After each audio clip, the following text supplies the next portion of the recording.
नमस्कार दोस्तों, स्वागत है आपका द ग्राउंड रिपोर्ट में। मैं हूं समीर आत्मज मिश्र।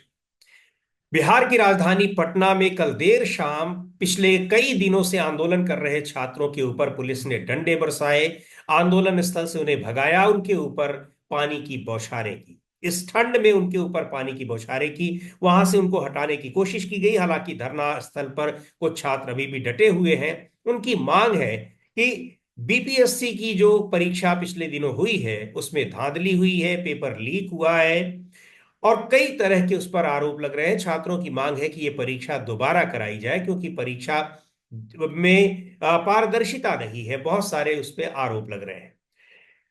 छात्रों की बात सुनने को न तो आयोग तैयार है। आयोग कह रहा है कि कोई धांधली नहीं हुई है, कोई पेपर लीक नहीं हुआ है और छात्रों के पास उसके पुख्ता प्रमाण है। बहुत सारी बातें हैं। तो आयोग भी नहीं सुन रहा है और दूसरी ओर सरकार भी उनकी बात नहीं सुन रही है। मुख्यमंत्री से मिलने की मांग कर रहे हैं, मुख्यमंत्री दिल्ली दौड़ रहे हैं। वो सरकार में अपना सपोर्टर बदलने की कोशिश कर रहे हैं। वो जो भी कोशिश कर रहे हो, लेकिन जब तक वो सरकार चला रहे हैं, सरकार के मुखिया हैं, तो छात्रों से बातचीत करनी उनको करनी चाहिए। पिछले 12-13 दिनों से छात्र आंदोलन कर रहे हैं, शांतिपूर्ण तरीके से आंदोलन अपना प्रदर्शन कर रहे हैं, मांग कर रहे हैं। तो क्यों सरकार उनकी बातें नहीं सुन रही है? छात्रों की मांगें क्या हैं, उनके आरोप जो हैं उनमें कितनी सच्चाई है? इन सारे मुद्दों पर बात करने के लिए हमारे साथ कुछ विशेषज्ञ मौजूद हैं। जानने की कोशिश करेंगे कि आखिर इन मांगों के पीछे, इन आरोपों के पीछे वजह क्या है। और अगर बीपीएससी आयोग, बिहार लोक सेवा आयोग और सरकार छात्रों की बात मांग नहीं रहे हैं, तो उसके पीछे क्या कारण है, ऐसा क्यों है?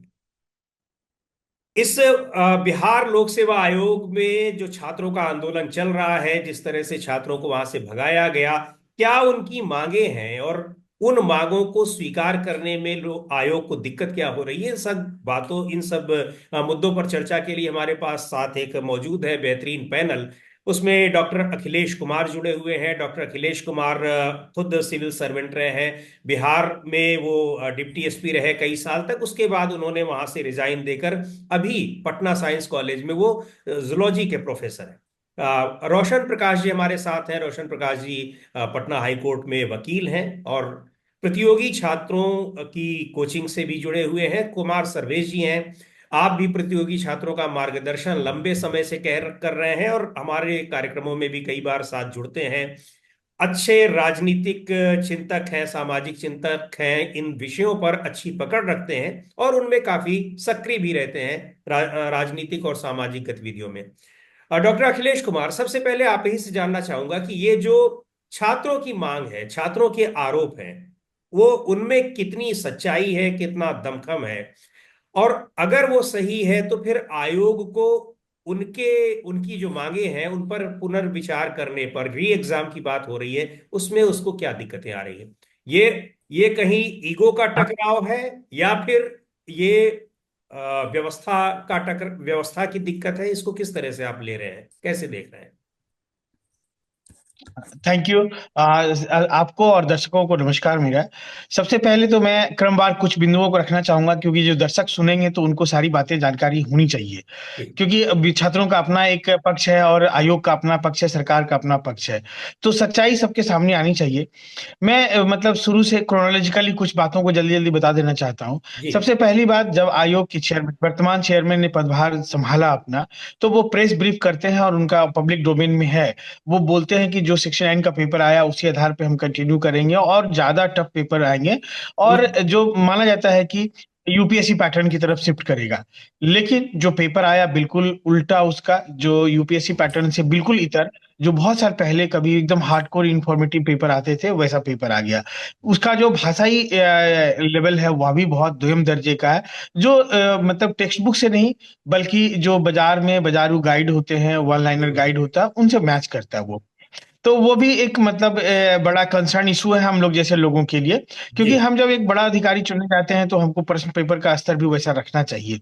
एक दूसरी बात, वो एक बार नॉर्मलाइजेशन के मुद्दे पर कोचिंग, प्राइवेट कोचिंग के टीचर से मीटिंग करते हैं, जो हम्म। है वह भी मुझे नहीं लगता है कि यह एक वैलिड था, क्योंकि जो शिक्षाविद है बड़े, जो बड़े बड़े आयोग में पैनलिस्ट होते हैं, उनके मेंबर्स रहते हैं, या वहां पे एज अ एक्सपर्ट वो जाते हैं इंटरव्यू लेने या क्वेश्चन सेट करने, उनको जी। बुलाना चाहिए।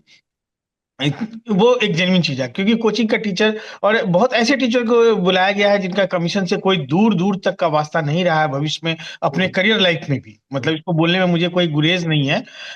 लेकिन वो जाके कमीशन पे क्या मतलब कमेंट देंगे, क्या उसमें सुधार की बात करेंगे, वो है।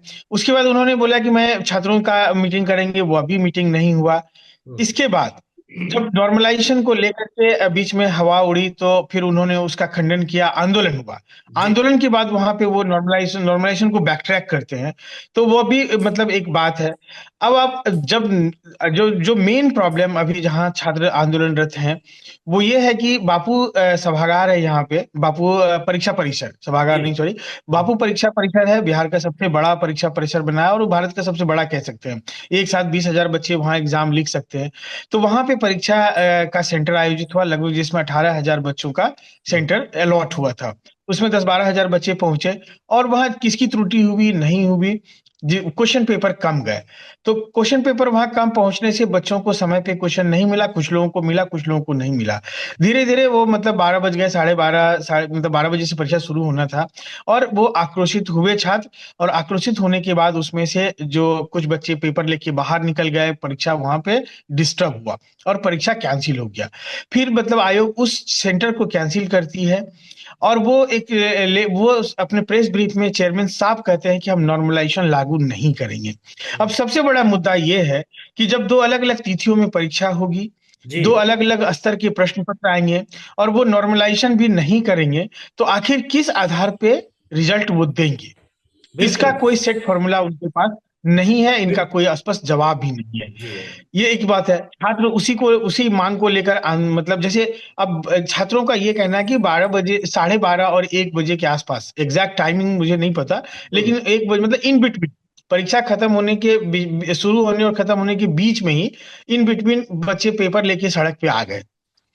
तो वो बोलते हैं कि ये काइंड ऑफ लीक है, हम्म। एक है मतलब टेक्निकली ये काइंड ऑफ लीक है। और आयोग का कहना है कि नहीं, 911 सेंटर पे हमारा मतलब परीक्षा में कोई त्रुटि नहीं हुआ। ठीक है, उनका अपना रीजन है। तो हम्म। हमारा ये कहना है कि चलिए, लीक का मामला हम लोग के पास कोई एविडेंस नहीं है, तो हम उसकी बात नहीं करेंगे। लेकिन जो ये दो अलग अलग तिथियों में परीक्षा होगी, तो बिल्कुल। उसमें आखिर रिजल्ट वो किस आधार पे देंगे, कैसे वो जस्टिस करेंगे, इनका कोई सेट फॉर्मूला नहीं है। और मतलब आयु मतलब बच्चों का जो एप्रीहेंशन है, जो अभी बच्चे लिखेंगे एग्जाम, जो पहले दे चुके हैं, उनको लगता है कि ये आखिर हम्म। रिजल्ट किस ग्राउंड पे आएगा। तो रिजल्ट में ये जो डिस्क्रिपेंसी होगा, उसको कैसे मैनेज किया जाएगा, कैसे उसको मिनिमाइज किया जाएगा।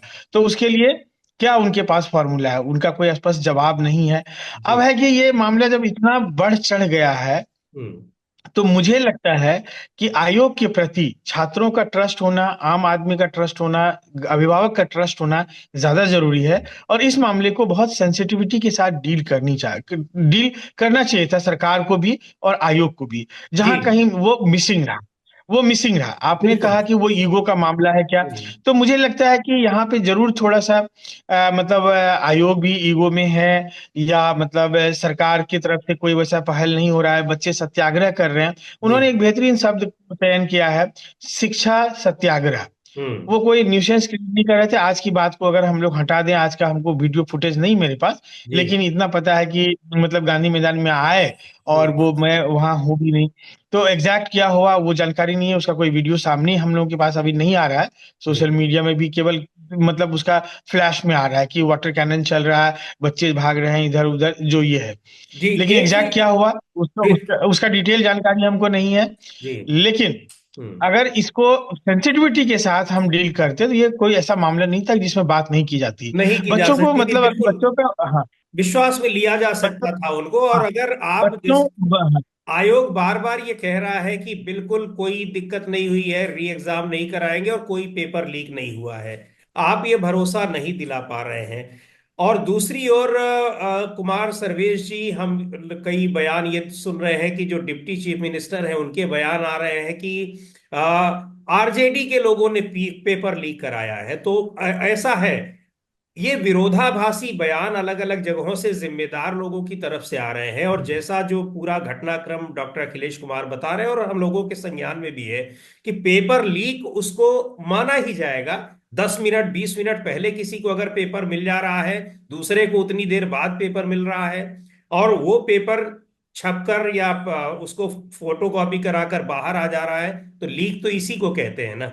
इसमें आपको क्या लग रहा है कि किस एंड पर दिक्कत है सबसे ज्यादा? और आ, आ, जो छात्र आंदोलन कर रहे हैं, तो उनके आंदोलन के पीछे क्या जो चर्चाएं हो रही हैं कि कुछ राजनीतिक दलों के भी हाथ हैं, या फिर कुछ और लोगों के भी हाथ हैं? तो क्या छात्र वास्तव में अपनी मांगों को लेकर ये आंदोलन कर रहे हैं, या फिर किसी के उकसावे में आंदोलन कर रहे हैं? इसके पीछे क्या, किस तरह से आप? समीर समीर सर, अखिलेश सर ने जो बातें कही, जी। उन बातों से मैं इत्तेफाक रखता, मैं उन बातों से सहमत हूं। री एग्जामिनेशन को लेकर मेरे अपने कंसर्न हैं, हम्म। अभी उसकी ओर मैं नहीं जाना चाहूंगा। लेकिन मुझे लगता है कि छात्र जिन मसलों को उठा रहे हैं, जी। ये बात अलग है कि छात्र मसलों पर टिक नहीं रहे हम्म। हैं री एग्जाम के अलावा, लेकिन दो मसले बड़े जेन्युइन लगते हैं। जी। एक मसले जिसकी ओर अखिलेश सर ने इशारा किया कि अगर 2 शिफ्ट से एग्जामिनेशन होगा और हम्म। आयोग के चेयरमैन यह कह रहे हैं कि मतलब नॉर्मलाइजेशन हम नहीं करेंगे, तो हाँ। वे ये इंश्योर करें कि वो मैकेनिज्म क्या होगा हम्म। ताकि 13 दिसंबर की परीक्षा में जो छात्र शामिल हुए उनके लिए भी जस्टिस को इंश्योर किया जा सके, जी। और जो 4 जनवरी की पुनर्परीक्षा में शामिल हो रहे हैं उनके लिए भी जस्टिस इंश्योर किया जा सके। निश्चित तौर पर यह पहली महत्वपूर्ण मांग है हम्म। जिससे मैं इत्तेफाक रखता हूं, और मुझे लगता है आयोग को इस मसले पर अपना पक्ष रखना चाहिए, मजबूती से रखना चाहिए, बचने की बजाय। जी। दूसरी दूसरी बात जो यहां पर उभर करके समीर सर आती है, हम्म। मैं इस पूरे के पूरे आंदोलन को दो परिप्रेक्ष्य में देखता। समस्या रही, जी। इनकार नहीं किया जा सकता, ठीक है। छात्रों की मांगे वाजिब भी हो सकती हैं, गैर वाजिब भी हो सकती हैं, ये जांच का विषय है। लेकिन अहम प्रश्न यह है कि छात्र अगर सड़कों पर हैं, हम्म। छात्र अगर 12 दिनों से धरना प्रदर्शन कर रहे हैं, तो एक ऐसा मुख्यमंत्री जो छात्र आंदोलन की उपज है, जो छात्र आंदोलन के रास्ते से राजनीति में आया है, हम्म। जिसने छात्र आंदोलन को अपने राजनीतिक कैरियर में पूरा पूरा बुनाया है, और जो पिछले करीब करीब 20 वर्षों से सत्ता में है, क्या वह इस स्थिति में नहीं कि आंदोलनरत छात्रों के साथ संवाद कर सके? जबकि छात्रों ने यहां तक कहा है हम्म। कि हम सीएम के साथ, एक सीएम से मिलना चाहते हैं, हमारा डेलीगेशन मिलना चाहता है, और अगर सीएम कह देंगे कि नहीं सब कुछ ठीक है, तो हम ये भी मानने के लिए तैयार हाँ, हैं। ये लेकिन पहला मेजर सीएम तो दिल्ली घूम रहे हैं और छात्रों पे वहां वाटर कैनन से नहीं नहीं, पानी की बौछार की जा रही। हम्म। समीर सर, दिक्कत यह है जी। कि सीएम कहीं घूम रहे हैं, हम्म। नहीं, पूरा का पूरा पटना अस्त व्यस्त है, हम्म। छात्र सड़कों पर हैं, और केवल वही छात्र प्रभावित नहीं है जो धरना प्रदर्शन में है। जी। छात्रों का एक बड़ा हुजूम है जो हम्म। शारीरिक तौर पर वहां पर भले मौजूद ना हो, लेकिन मेंटली इमोशनली इन्वॉल्व है। बिल्कुल और बिल्कुल। तीसरी बात मैं कहना चाहूंगा, हम्म। छात्रों का एक समूह ऐसा भी है जो एग्जाम अपने बेहतर परफॉर्मेंस को लेकर के आश्वस्त है, जी। लेकिन यह आंदोलन मानसिक रूप से उसे स्थिर नहीं होने दे रहा, जो अपनी मेंस की तैयारी शुरू करने और मेंस की तैयारी को आगे बढ़ाने की स्थिति में नहीं है। हम्म। तो ये तीनों श्रेणी के छात्र असमंजस की स्थिति में हैं। जी। और उन छात्रों को असमंजस की मनः स्थिति से बाहर निकालना जो है, निश्चित तौर पर आयोग का दायित्व है, सरकार का दायित्व है। और मुझे यह कहने में तनिक भी गुरेज नहीं है कि आयोग और सरकार अपने इस दायित्व का निर्वाह कर पाने में अब तक असमर्थ है। जी बिल्कुल। तीसरी बात जो मैं हम्म। तीसरी बात जो मैं कहना चाहूंगा, हम्म। मैं यह कहना चाहूंगा कि निश्चित तौर पर पूरी जिम्मेवारी के साथ मैं ये बात कर रहा क्योंकि इस आंदोलन का हिस्सा मैं नहीं हूं, इस आंदोलन में शामिल नहीं हूं। इस आंदोलन के कई एजेंडे हैं जिनसे मैं अपने आप को असहमत पाता हूं। सारी चीजों के बावजूद और इस आंदोलनकारी छात्रों के प्रति हमारी सहानुभूति उस दिन से है जिस दिन उन छात्रों पर जो आयोग में के समक्ष अपना रिप्रेजेंटेशन देना चाहते थे और उन छात्रों की बेरहमी से पिटाई की गई। जी। मैं उनके राइट टू प्रोटेस्ट के साथ हूं। मैं ये चाहता हूं कि निश्चित तौर पर उनको इंगेज किया जाना चाहिए। और समीर सर, ये बच्चे हैं, ये बच्चे हैं। नहीं, मैं तारीफ करता हूं इनकी कि पिछले 12 दिनों से जिस धैर्य और संयम का परिचय इन्होंने दिया है और सारे उकसावे के बावजूद मैं इससे इनकार नहीं करूंगा कि इस आंदोलन को ऑर्केस्ट्रेट किया गया। जी। मैं इससे भी इनकार नहीं करूंगा कि दिल्ली से लेकर के पटना के कोचिंग संस्थान हैं जो इस आंदोलन को में इन्वॉल्व हैं। मैं इससे भी इनकार नहीं करूंगा। लेकिन सवाल यह है कि उस आक्रोश को आधार तो आप प्रदान कर रहे हैं ना, जिस आक्रोश को भुनाने की कोशिश कोचिंग संस्थान या उनके कुछ संचालकों के द्वारा की जा रही है। जी। नंबर 1। नंबर 2, दूसरी चीज मैं देख रहा हूं कि आयोग के समक्ष प्रदर्शन और लाठीचार्ज की घटना के बाद ऐसा लग रहा है कि यह आंदोलन नेतृत्व विहीन हो रहा है। जो जा रहा है वहां पर, चाहे कोई शिक्षक हो चाहे कोई पॉलिटिशियन हो, छात्रों की को संबल के नाम पर जो है उनका इस्तेमाल करने की रणनीति के साथ जा रहा है। जी। चाहे अखिलेश सिंह जी गए, तेजस्वी यादव जी गए, या उन्होंने आलोक कुमार मेहता को भेजा हो, या फिर कुछ प्रमुख कोचिंग संचालक तथाकथित जो टॉप एजुकेटर्स हैं भारत के, वो लोग वहां पर पहुंचे, या फिर पप्पू यादव जी पहुंचे 2-2 बार, जिस तरीके से उन्होंने प्लेटफॉर्म को हाईजैक करने की कोशिश की। प्रशांत किशोर पहुंचे, जिस तरीके से उन्होंने प्लेटफॉर्म को हाईजैक करने की कोशिश की। और ताज्जुब समीर सर आपको यह होगा कि आज जो प्रोटेस्ट हुआ है, जिन छात्रों पर लाठीचार्ज हुआ, वाटर कैनन का इस्तेमाल जिन छात्रों के अगेंस्ट किया गया, वे प्रशांत किशोर के कॉल पर वहां गए थे गांधी मैदान। जी। अनुमति नहीं मिलने के बावजूद गए थे। और हालात यह होती है, और प्रशांत किशोर ने उन्हें कमिट किया था कि सीएम के साथ आपकी मीटिंग हम इंश्योर करेंगे, उससे कम किसी चीज पर हम नहीं मानेंगे और उसके बिना हम नहीं लौटेंगे। और चूंकि मैं ये सुनी सुनाई बात नहीं कर रहा, जो चीजें ऑन कैमरा मैंने सुनी है मैं उसकी बात कर रहा हूं। और प्रशांत किशोर जी को मैंने अपील करते आज सुना कि 5 लोगों का delegation cabinet secretary chief secretary से मिलेगा। सीएम से उनकी मुलाकात नहीं हो पाएगी। जी। चीफ सेक्रेटरी से मुलाकात होगी और वो छात्रों से अपील कर रहे हैं कि अब आप लोग शांतिपूर्वक अपने अपने घर जाइए, कानून को अपने हाथ में नहीं लीजिए। समीर सर, आपने उन छात्रों को उकसाया भी है। जी। आपने उन छात्रों को झूठा भरोसा भी दिया, और जब उन्होंने ऐसा कहा तो छात्रों ने एक स्वर में नहीं नहीं नहीं की आवाज लगाई कि हम बिना सीएम से मुलाकात के और एश्योरेंस के हम यहां से नहीं जाएंगे। और इस स्थिति में प्रशांत किशोर जी, देखिए नेतृत्व के स्तर पर कमजोरी, वो बिहार में थर्ड अल्टरनेटिव की बात करते, और प्रशांत किशोर जी छात्रों को जो है बीच मझधार में छोड़कर और व्यवस्था का फायदा उठा करके वहां से गायब हो जाते हैं। और उसके बाद छात्रों पर वाटर कैनन से चलाए जाते, लाठियों से उनको पीटा जाता। कितना पीटा गया, पहले मैंने जो देखा लाइव तो उसमें लगा कि ये माइल्ड लाठी चार्ज है, लेकिन 3-4 मेरे पास फोन आए हैं, मैंने देखा नहीं है।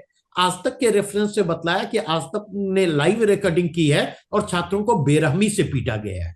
मैं ये नहीं कह सकता इसमें कितनी सच्चाई है, शायद कल तक इस मामले से तो इनकार किया नहीं जा सकता। छात्रों को तो पीटने का तो जैसे एक परंपरा सी बना ली गई हो कि अगर प्रदर्शन कर रहे हैं तो चाहे बिहार हो, यूपी हो, मध्य प्रदेश हो, कहीं भी ये बहुत आसान टारगेट हो रहा है। छात्र रोजगार के लिए आ रहा है, अपने अधिकारों की लड़ाई के लिए आ रहा है, तो बड़े आसानी से पुलिस उसको पीट दे रही है।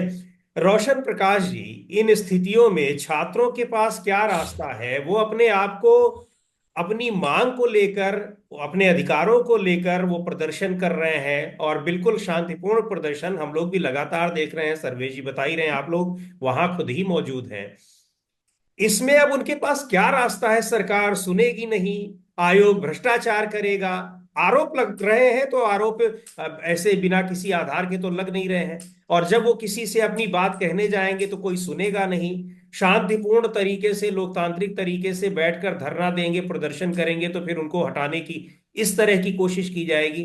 वो करें क्या? उनके पास क्या रास्ते हैं लोकतांत्रिक तरीके से अपनी आवाज को रखने को, अपनी बातों को सरकार को सुनाने के लिए? सरकार कैसे सुन पाएगी? वो क्या करे? नमस्कार। जी। मैं सबसे पहले तो ये बात कहूंगा कि इसके पहले अभी कुछ इसी साल हम्म। मेडिकल का जो एग्जाम हुआ था, मेडिकल में प्रवेश का, वहां पर इसी तरह की मामला सामने आई थी।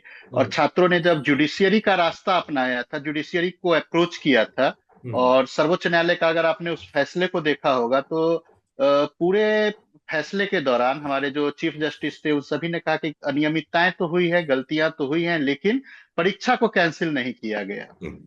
तो एक बड़ा तबका जो छात्रों का था जो उससे सफर किया, और उसकी अनियमितताएं जग जाहिर है, एडमिटेड है, उसमें किसी जी। तरह का कोई डिस्प्यूट नहीं है। हम्म। दूसरी बात होती है कि इस तरह की अनियमितताएं लगातार आप मध्य प्रदेश में देखेंगे, उत्तर प्रदेश में देखेंगे, लगातार ये बढ़ रही है। और जिस प्रकार से, जैसे बीपीएससी के पूरे कारनामे को आप देखिएगा, तो हम्म। अखिलेश सर ने और सर्वेश सर ने दोनों ने बहुत अच्छी तरह से बातों को बतलाई। लेकिन मैं एक दो बातें और बतला देना चाहता हूं जी। कि एग्जाम होने से जस्ट पहले नॉर्मलाइजेशन को लेकर के एक अफवाह उड़ा। हम्म। एक किसी किसी एग्जाम के कंट्रोलर के पास जो बीपीएससी की लेटर गई थी, उस लेटर को, कॉन्फिडेंशियल लेटर को बाहर निकाला गया, और उस लेटर के द्वारा ये भ्रम फैलाया गया कि 4 सेट में एग्जाम होगा और 4 क्वेश्चन पेपर होंगे और फिर नॉर्मलाइजेशन होगा। और इसको लेकर के 1 सप्ताह तक इसी तरह का आंदोलन नुमा माहौल बना रहा। जी हाँ। वहां पर कुछ कोचिंग इंस्टीट्यूट के संचालक भी चले गए, पुलिस की हम्म। पिटाई भी हुई।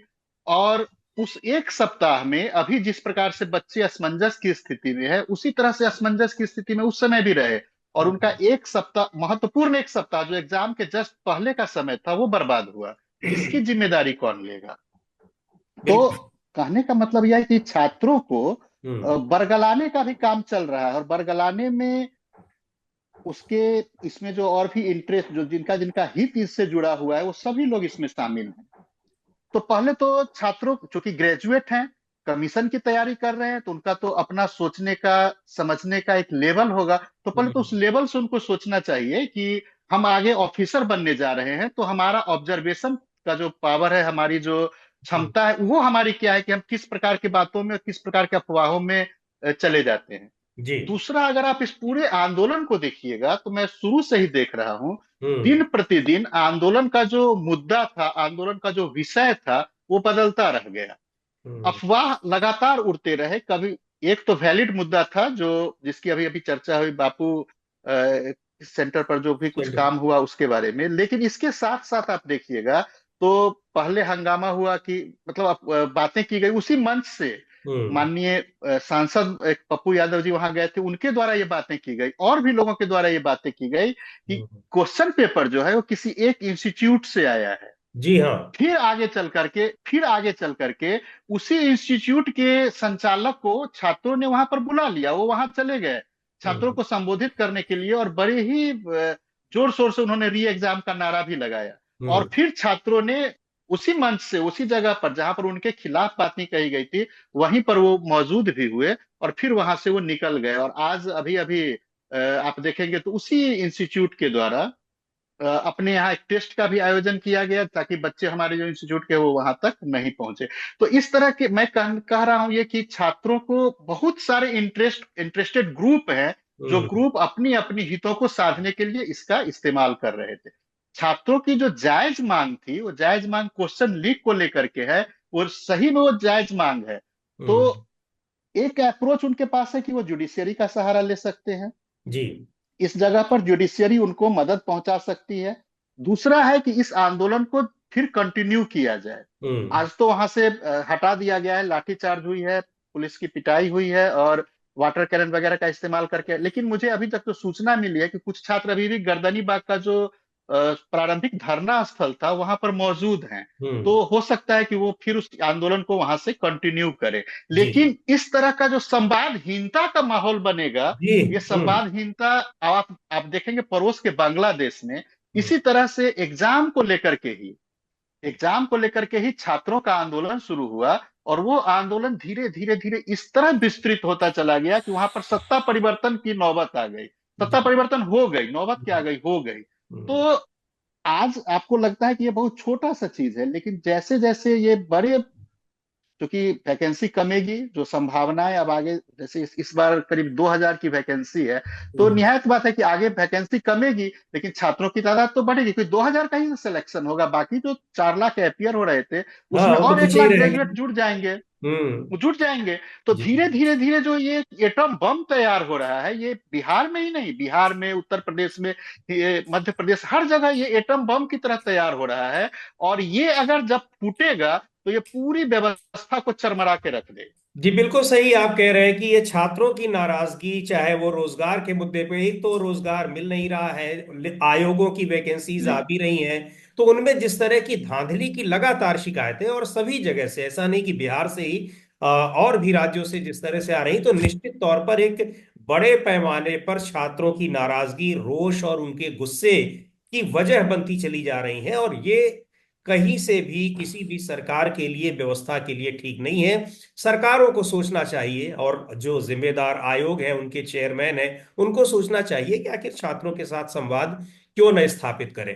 बहरहाल अब देखते हैं कि इस पर क्या होता है, नजर हम लोगों की रहेगी। लेकिन छात्रों की जो मांगे हैं उनको सुनना जरूर चाहिए, और उस स्थिति में जब वो एकदम शांतिपूर्ण तरीके से अपनी बात रखने का प्रयास कर रहे हो। बहुत बहुत धन्यवाद डॉक्टर अखिलेश कुमार जी आपका, रोशन प्रकाश जी आपका, और कुमार सर्वेश जी आपका, इस बातचीत के लिए। और तमाम जो मुद्दे हैं, बहुत से लोगों को नहीं समझ में आ रहा है कि छात्र क्यों आंदोलन कर रहे हैं। छात्रों को भी आपने बहुत सारी चीजें बताई, चूंकि आप सभी लोग अच्छा प्रतियोगी छात्रों के मार्गदर्शन से जुड़े हैं, तो उनको भी इन चीजों से बहुत कुछ जानकारी मिलेगी, और किस दिशा में या आंदोलन कर रहे हैं, उनको क्या करना चाहिए, ये भी उन्हें पता लगेगा। बहुत बहुत धन्यवाद आप सभी लोगों का। Thank you.